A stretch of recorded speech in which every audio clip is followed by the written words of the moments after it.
écoutez Le Petit Tonneau, le podcast omniscient. Bonjour à toutes et à tous et bienvenue dans Le Petit Tonneau, épisode 3 de cette saison 1.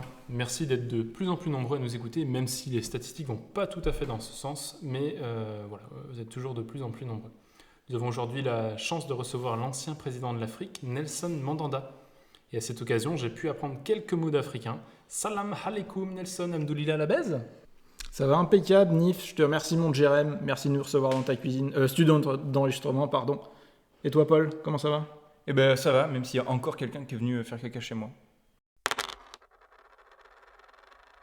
Camembert orange, sport et loisirs. Sport et loisirs. Le Tour de France en ce moment, nous assistons au bras de fer tant attendu entre ces deux monstres du cyclisme, que dis-je, des chaudières qui portent l'intégralité de la pharmacologie danoise et slovène dans le sang et sur leur dos, à savoir Jonas Vingegaard et Tadej Pogačar. Un big up d'ailleurs à notre commentateur sportif préféré, Hugo Oo, dont on salue ici le travail. Alors, je vais me permettre de vous donner une petite anecdote sur le Tour. Est-ce que vous saviez que l'ASO, donc l'organisateur du Tour de France, depuis 2015, je crois, pour professionnaliser la caravane, ils ont fait appel à de vrais gitans, des manouches. Donc des gens qui se bagarrent, qui volent du cuivre et qui se marient entre cousins, pour rendre tout ça plus crédible et plus professionnel. Donc planquez vos mobylettes si vous êtes sur des étapes du Tour. Ah non, je ne savais pas ça. Ah tiens, non, c'est une anecdote dont je n'étais pas au courant. Merci pour cette anecdote. Et toi, Paul, est-ce que tu as quelque chose à nous dire sur le Tour ? Bien sûr. Moi, le Tour de France, c'est un peu particulier. En gros, tous les étés, moi, je m'amuse à me déguiser en diable. Et dans les étapes de haute montagne, j'aime courir à côté des coureurs cyclistes qui sont un peu épuisés, qui font un peu plus lentement. Et comme ça, je cours à côté d'eux et puis je peux leur crier dessus « T'as voulu un vélo ? Pédale !»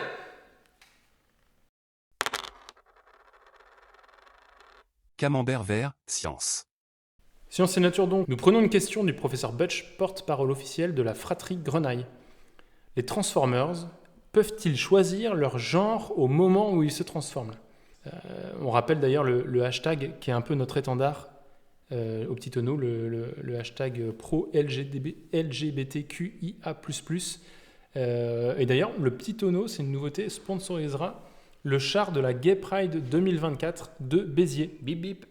Alors, que pensez-vous de la question Optimus Optima ? Toi, Paul, qu'est-ce que t'en penses ? Moi, je pense que je partirais du constat que non, ils ne peuvent pas changer de sexe. Voilà, la nature les a fait comme ça. Donc, pour moi, c'est la normalité. Une famille, c'est un papa de Transformers et une maman de Transformers. Donc, c'est pas possible autrement. Sinon, ça déséquilibre complètement le bébé Transformers. Et après, bonjour le parallélisme. Faites vos recherches un petit peu et vous verrez très facilement que les 206cc, par exemple, sont issus de parents Transformers qui étaient homosexuels. On comprend mieux le design. Il y a quand même quelques relents de boutins chez toi, Paul. Attention, on frise l'homophobie. Et toi, Nelson, qu'en penses-tu, s'il te plaît ? Je pense que je ne suis pas très qualifié pour répondre à cette question, parce que chez moi, à Johannesburg, donc la capitale de l'Amérique du Sud, il n'y a pas de Transformers, ça n'existe pas. En revanche, il y a des michons blancs qui nous ont fait du mal pendant l'apartheid. Heureusement que l'apartheid s'est arrêté avec le Covid. Il y a vraiment eu un avant et un après. Et comme on dit chez nous, hashtag vie d'avant, hashtag vie d'après. Ouais, je comprends complètement. Merci pour ça, même si tu n'as pas une expertise très poussée, mais merci de nous avoir dit tout ça. Ça rejoint en fait à 100% notre leitmotiv au Petit Tonneau. Soutien à tous les Noirs, nous répéterons jamais assez. Les étrangers et les PD ont tout notre soutien. Camembert rose, divertissement. Thème divertissement, donc, Alan Food Challenge, le célèbre youtubeur qui était en fait un escroc. Ah ouais, non, c'est quoi ça, je connais pas moi. En fait, il s'est fait rattraper par Pat Patrouille. Et alors, pour recontextualiser un peu le concept, pour ceux qui connaissent pas, Alan Food Challenge, c'est juste manger le maximum possible. C'est vraiment manger des quantités industrielles, manger des kilos de tacos, des kilos de frites, des kilos de burgers, des kilos de nuggets, des kilos de viande. Encore des burgers, enfin il adore... Des légumes ? Non, D'accord. Très peu de légumes, très peu de fruits, mais beaucoup de... C'est vrai que manger un kilo de salade, c'est un peu de plus fast facile. food. Est-ce Ouais. qu'ils mangent parfois du fromage en très grande quantité, auquel cas ça serait moi ? Non. Tu t'appelles pas Alan, Jérém ? Je m'appelle pas Alan Jérém. Non. Et donc ici, voilà, nous, Petit Tonneau, en tout cas, on lui souhaite... nous, on salue et on lui souhaite bien du courage. Et du coup, ça me fait penser, vous les gars, est-ce qu'il y aurait un aliment que vous pourriez manger en quantité industrielle jusqu'à ne plus pouvoir vous arrêter ? Question très simple, moi c'est le safran. Perso, je peux m'en faire péter le bide, je suis capable de m'en rendre malade. Je me lève la nuit pour remanger du safran. Et à tel point que désormais, je peux même manger le crocus en entier, sans même extraire le safran. Tu es extrêmement riche, Nelson. Ma position sociale me permet de me sustenter en safran. Et d'ailleurs, je suis tellement riche que je roule en Renault Safran. Et toutes mes actions sont chez Safran. La moula de cet homme. Mais t'es pas en prison ? Non, ça c'est juste l'effet mandanda. D'accord. Moi, je mange quant à moi des quantités industrielles de citron. Alors uniquement sous sa forme la plus pure, l'agrume, quoi. Alors j'ai par contre d'immenses aigreurs d'estomac. C'est la contrepartie. Mon médecin m'a conseillé, je suis allé le voir l'autre jour, et il me dit Jérém, t'enlèves la peau toi du citron ? Je lui dis non. Et il me dit non, mais enlève la peau pour que ce soit plus digeste. Ça explique. Oui, non, mais ça m'étonnait pas. Je savais que vous étiez un fin gourmet, Jérém, mais à ce point-là, quand même. Oui, mais d'ailleurs, il il m'a dit aussi un truc, je sais, c'est un peu méconnu, mais enlever aussi la peau des huîtres, c'est bien mieux comme ça. J'ai une alimentation pour ma part déplorable, et pour vous dire, j'en ai mangé vinaigre midi. Cette passion pour le citron, d'ailleurs, alors j'aimerais apporter un petit peu d'expertise ici dans ce podcast. Cette passion que j'ai pour le citron m'a fait vivre des expériences culinaires hors du commun. Écoutez-moi bien, tenez-vous bien. Genre quoi ? L'autre jour, j'ai mangé une tarte, donc fond de pâte sablée, une tarte au citron avec de la meringue dessus. Mais non. C'est pas incroyable ? Mais non. Si, ben. Et si vous aussi, vous êtes dans la team #passion citron, lâchez un com sous cette vidéo YouTube. On est dans le même bateau ensemble, quoi. Plus passion, moi, perso. Excellent. Et toi, Paul, une petite boulimie ? Ouais, bon, moi, beaucoup plus classique. Hein. Moi, l'aliment qui me fait vraiment kiffer, c'est le fromage à raclette Richemont. Et puis, comme le dit la pub, de toute façon, Richemont, c'est vachement bon. Je déclare d'ailleurs la saison de la raclette ouverte. Moi, je peux même en manger le 14 juillet. C'est pour te dire, juste pour vous dire à quel point j'aime ça. Ce mec est dans un délire. Sacré fils de chien. Je sais que je passe complètement pour un déglingo, mais tant pis, ouais. T'as essayé la raclette au citron ? Non. Et en parlant de 14 juillet, le thème suivant, ce sera le thème histoire. Donc, attachez vos bretelles. Mais auparavant, on a la volonté de notre ami Jean-Jo Bacadouche. On va faire un interlude musical qui sera l'exploitation de notre thème art et littérature. C'est pour honorer sa dernière volonté ? Non, il n'est pas mort. Camembert violet, art et littérature. Cet interlude musical est une idée qui vient du twitto Monsieur Kaiz. Je ne sais pas comment ça se prononce, mais en tout cas, ça s'écrit @MRKAIZ. Bon, il est hyper connu, hein, il a 8000 abonnés, un truc comme ça. Bref, il a posté un passage musical que l'on souhaitait mettre en interlude, revisité. Andale. Arriba. C'est la folie, avec Philippe Risoli. C'est la folie, avec Philippe Risoli. Juste après, on va aller au bar, on va se faire une assiette de moules frites. Juste après, on va aller au bar, on va se faire une assiette de moules frites. Les moules, les frites. Camembert jaune, histoire. Histoire, alors pour faire écho au thème histoire, moi je suis allé récemment à Verdun. Alors d'une part, premièrement, je suis allé à Verdun, à Sedan et à Charleville-Mézières, et c'est un conseil que je peux faire à tout le monde, éviter le coin au maximum. Bref, je suis allé à Verdun pour la première fois de ma vie, et c'est un endroit où il faut vraiment avoir le moral, parce qu'il y a à peu près un cimetière tous les 13 mètres. Bref, ça fait vraiment, vraiment bizarre de savoir qu'ici, juste sous nos pieds, là où on marche, sur les bords de la Meuse, là, il y a des milliers d'hommes qui sont tombés lors de la pire guerre de l'histoire, à savoir la guerre des tranchées. Oh oui, les tranchées, c'était vraiment l'horreur. Alors je me souviens quand t'es gamin au foot, t'as passé ton dimanche à patauger dans la boue, et qu'à la fin du match, en seule récompense, t'as un jus d'orange et une part de brioche tranchée qui tombe en lambeaux à cause de l'humidité. Ah non, je suis définitivement team brioche entière. Comme chez moi en Vendée, team gâche. Ah mais la gâche, c'est pas une place de parking ? Non, ça c'est que à Lyon que la gâche c'est une place de parking. D'ailleurs, big up à Elom, notre fellow twitto, et ainsi qu'à tous les néo-nazis. Mais revenons à ce qui nous intéresse, les brioches ou le pain tranché. Attends, mais d'ailleurs, j'y repense là, c'est pas la Première Guerre mondiale que vient le pain perdu ? Genre il y avait trop de tranches, trop de tranchées, et du coup le pain il se perdait et ça faisait du pain perdu ? Bah, je suis pas sûr que ce soit ça historiquement, faudrait vérifier quoi. Mais, bref, ce n'est pas l'origine même du mot. D'ailleurs, en parlant de ça, Nelson, toi qui as des origines, tu connais l'origine du pain tranché ? Foutez-moi la paix avec vos brioches tranchées. Je vous ai dit que j'étais team brioche entière, sinon c'est du gâchis. Camembert bleu, géographie.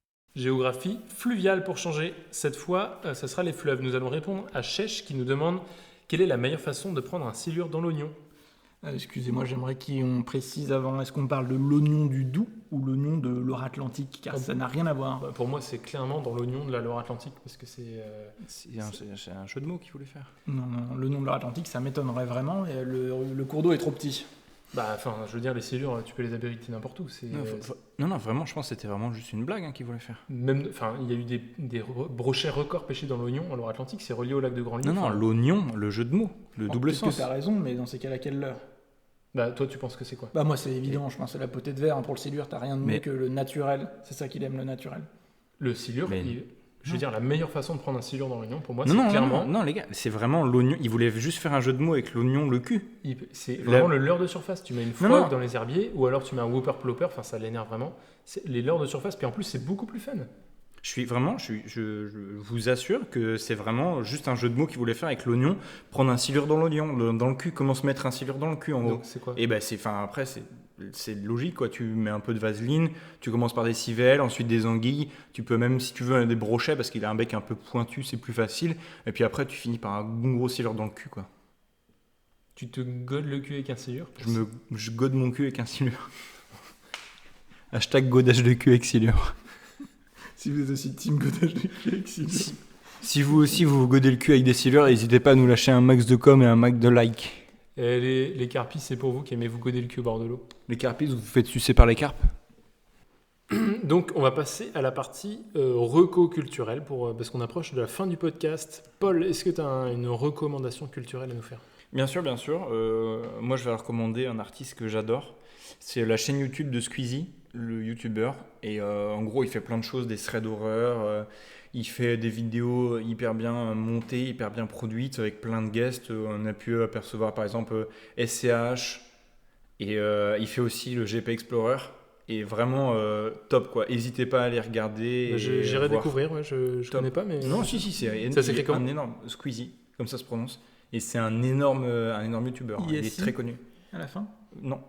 Il est très très connu. Vraiment énorme YouTuber. Donc voilà. Je recommande à fond Squeezie. Donc c'est safe, quoi. Oui. Okay. Ah oui, non, je prends plus de risques. Maintenant, on ne peut plus rien dire. Hein. Donc, toi, Jérém, tu as peut-être une reco? Bah moi, c'est une reco très de niche, mais il faut absolument aller voir ça. En fait, c'est sous une vidéo YouTube. Restons dans le thème YouTube. Je recommande tous les commentaires qui sont sous la vidéo.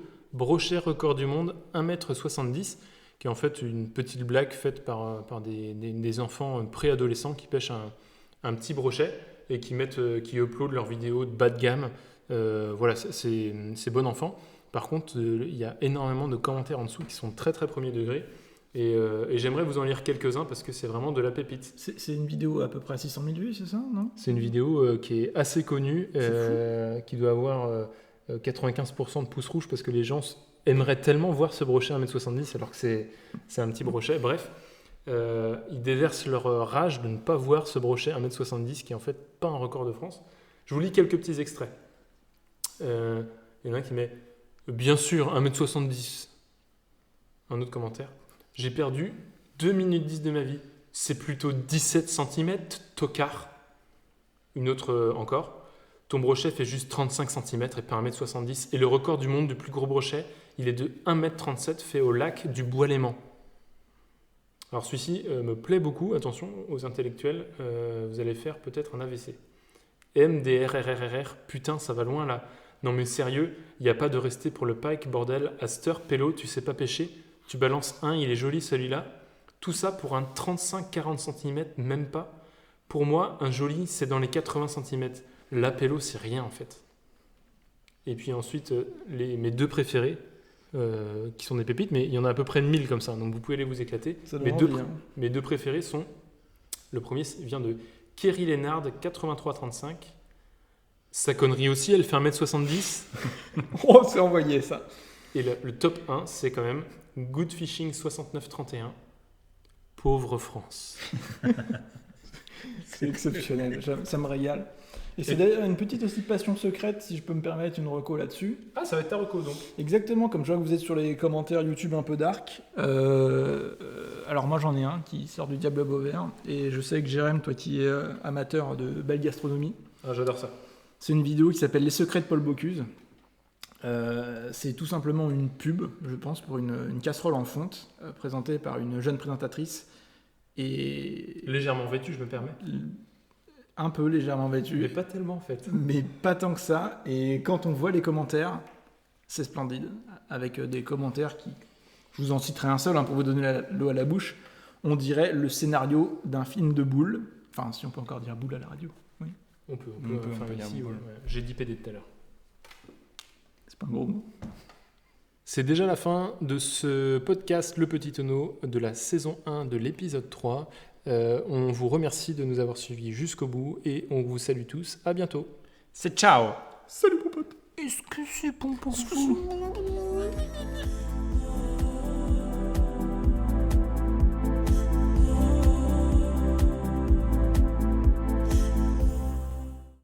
C'est la folie, avec Philippe Risoli. C'est la folie, avec Philippe Risoli. Juste après, on va aller au bal, on va se faire une assiette de moules frites.